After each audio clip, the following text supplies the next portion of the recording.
नमस्कार, माझा डॉक्टर कार्यक्रमात मी डॉक्टर महेश चिटणीस सर्वेक्षणांचं मनपूर्वक स्वागत करतोय। आपल्याच्या कार्यक्रमाचा विषय आहे तो आहे मेंदूचे आणि मज्जारज्जूचे आजार म्हणजेच मणक्यांचे विकार आणि त्यावरती असणारे आधुनिक उपचार। आणि विषयी चर्चा करण्यासाठी सिनियर न्यूरोसर्जन म्हणजेच ब्रेन अँड स्पाइन सर्जन असणारे डॉक्टर चंद्रशेखर आपल्याच्या कार्यक्रमात सहभागी झालेत। तर मी आपली स्वप्न ओळख करून देतोय डॉक्टर चंद्रशेखर यांची। नमस्कार सर। नमस्कार। डॉक्टर चंद्रशेखर यांचं व्यक्तिमत्व आता आंतरराष्ट्रीय स्तरावरती प्रख्यात आहे। मला आवर्जून सांगायचं असतं की त्यांनी न्यूरोसर्जरी या विषयामध्ये प्रावीण्य संपादन केलेलं आहे आणि हे करत असताना त्यांना मुंबई युनिव्हर्सिटी केएम हॉस्पिटलमधून रौप्य पदक देऊन सन्मानित करण्यात आलं होतं। सर, अर्थातच आजच्या कार्यक्रमात आपण विशेष करून मेंदूविषयी बोलत आहोत आणि त्यामध्ये सुद्धा सगळ्यात कॉमन आजार आहे तो मेंदूतील गाठी, कारण ब्रेन ट्यूमर ही समस्या खूप वाढते आहे आणि गेल्या काही वर्षात त्याचं प्रमाणही वाढताना आपल्याला दिसतंय। तर सर्वप्रथम आम्हाला ब्रेन ट्यूमर विषयी सांगा। तर ब्रेन ट्यूमरचा प्रकारबद्दल सांगतो मी। ट्यूमर जे असतात कधी कधी मेंदूच्या आतून जे सुरू होतात, काय काय ट्यूमर जे असतात ते मेंदूचा वरचा एक पडदा असतो त्याच्यावरून सुरू झालेली गाठी असतात। ते फक्त मेंदूला असं दाबतं। त्याच्यामध्ये आतमध्ये जे काही केमिकल्स असतात त्याच्यामध्ये काय व्हेरिएशन होते का, हे सगळ्या गोष्टी आपल्याला नवीन MRI मध्ये भेटतं। हे सगळं केल्यानंतर मग आपण की हा पेशंटसाठी सर्वात उत्तम कुठलं ट्रीटमेंट आहे।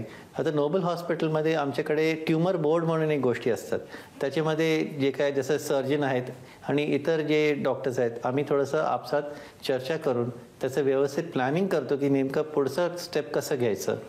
आणि एकदा ठरलं की आता पुढं म्हणजे आपल्याला ऑपरेशनकडे जायचं तर त्याचं प्लॅनिंग केलं जातं। म्हणजे कसं असतं की मेंदूचं जे गोष्टी असतं आपल्याला माहिती आहे की प्रत्येक गोष्टी वायरी खूप महत्त्वाचं असतो। तर त्याला धक्का न देता आणि बरोबर तिथं त्या ट्यूमरकडे जाणं आणि त्याला यशस्वीपणे काढणं, याच्यासाठी नॅव्हिगेशन म्हणून सिस्टम असतात।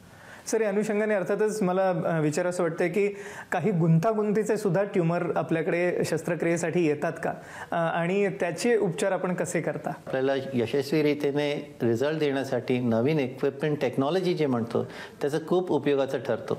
त्याच्यामध्ये आपलं काय काय जे गाठी असतात आपण त्याला म्हणजे आपल्याला मेंदूचं खालीच म्हणजे मेंदूला लागूनच एक पिट्युटरी नावाचा ग्रंथी असतो, म्हणजे ते मेंदूचंच एक्सटेन्शन असतो पिट्युटरी। म्हणजे तिथून सगळं आपल्याला जे काय हार्मोन जे म्हणतो त्याचं कंट्रोल तिथं असतो।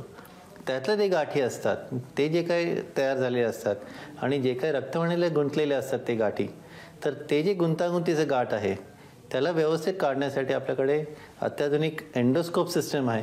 म्हणजे आपण नाकातून जाऊन टाके न घेता ते पूर्णपणे आपण गाठ यशस्वीपणे काढतो।